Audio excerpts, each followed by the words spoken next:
তবে কি খালি হয়ে গেছে যুক্তরাষ্ট্রের অস্ত্রের ভান্ডার? এখন কি তাহলে আর ইরানের বিরুদ্ধে যুদ্ধে জড়ানোর সাহস দেখাতে পারবেন না মার্কিন প্রেসিডেন্ট ডোনাল্ড ট্রাম্প? ইরানের বিরুদ্ধে সাম্প্রতিক সময়ে যুদ্ধে জড়িয়েই যে বিশাল বড় ভুল করে বসেছে যুক্তরাষ্ট্র, তার মাসুল এখন গুনতে হচ্ছে মার্কিন প্রশাসনকেই। আন্তর্জাতিক সংবাদ মাধ্যমগুলোর তথ্য বলছে, যুক্তরাষ্ট্রের সামরিক বহরে থাকা দূরপাল্লার প্রায় সব ক্ষেপণাস্ত্রই ফুরিয়ে গেছে। এখন তাহলে কি করবে মার্কিনিরা? এজন্যই কি তাহলে ইরানের বিরুদ্ধে হামলা চালানোর সিদ্ধান্ত থেকে সরে এসেছেন ট্রাম্প?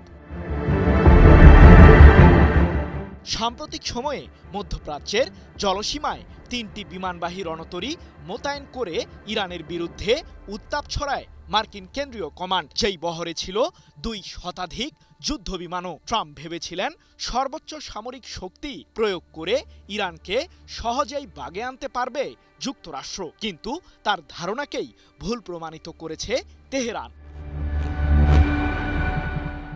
জানা গেছে, বাহরাইন, কুয়েত ও জর্ডান সহ মধ্যপ্রাচ্যের বিভিন্ন দেশে থাকা মার্কিনীদের সামরিক আস্তানাগুলোকে রীতিমতো ধুলোয় মিশিয়ে দিয়েছে ইরান, যার কারণে পারস্য উপসাগরীয় অঞ্চলে পুনরায় মাথাচাড়া দিয়ে উঠতে ব্যাপক হিমশিম অবস্থায় পড়বে মার্কিন কেন্দ্রীয় কমান্ড, এমনটাই দাবি বিশ্লেষকদের। যদিও মার্কিন প্রেসিডেন্ট ট্রাম্প সম্প্রতি বলেছেন, ইরানের মিসাইল ও ড্রোন ভান্ডারকেই ধ্বংস করেছে যুক্তরাষ্ট্র।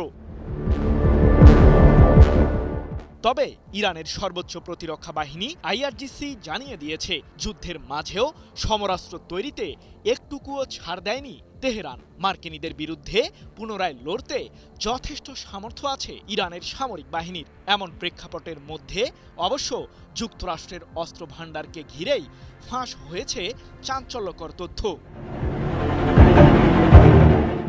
চলতি বছরের ফেব্রুয়ারি থেকে শুরু হওয়া ইরানের বিরুদ্ধে টানা ৫ মাসের আগ্রাসনে দূরপাল্লার ক্ষেপণাস্ত্রের প্রায় সবগুলোই ব্যবহার করেছে যুক্তরাষ্ট্র, এমন তথ্যই প্রকাশ পেয়েছে ব্রিটিশ বার্তা সংস্থা রয়টার্সের এক প্রতিবেদনে। মার্কিন সংশ্লিষ্ট বেশ কয়েকটি সূত্রের বরাতে ৪ আগস্ট রয়টার্স দাবি করেছে যে দূরপাল্লার এই যুদ্ধাস্ত্রগুলো যুক্তরাষ্ট্রের সামরিক বাহিনীর গুরুত্বপূর্ণ অংশ, যা নিরাপদ দূরত্ব বজায় রেখে ভিন্ন পক্ষের বিরুদ্ধে আঘাত হানতে সক্ষম। ফুরিয়ে যাওয়া মার্কিন অস্ত্রগুলোর মধ্যে রয়েছে সারফেস টু সারফেস ওয়েপন্স, যা আর্মি ট্যাকটিক্যাল মিসাইল সিস্টেম এবং প্রিসিশন স্ট্রাইক মিসাইল নামে পরিচিত।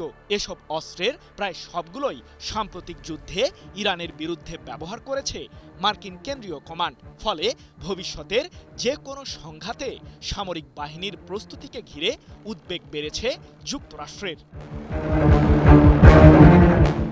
যদিও হোয়াইট হাউস জানিয়েছে, যুক্তরাষ্ট্রের কাছে অন্য যে কোনো দেশের তুলনায় এবং প্রয়োজনেরও বেশি অস্ত্র রয়েছে। জানা গেছে, যুক্তরাষ্ট্রের ফুরিয়ে যাওয়া ক্ষেপণাস্ত্রগুলোর প্রতিটির মূল্য প্রায় $1 মিলিয়ন। এদিকে পশ্চিমা বিশ্লেষকরা বলছেন, কামানের গোলাবারুদ সহ বিভিন্ন ধরনের ক্ষেপণাস্ত্র রেকর্ড পরিমাণে তৈরি করছে যুক্তরাষ্ট্র। তবে কোনো দেশের বিরুদ্ধে দীর্ঘস্থায়ী যুদ্ধের জন্য তা প্রয়োজনের তুলনায় অনেক কম। সৃজন মাহমুদ, নিউজ 24।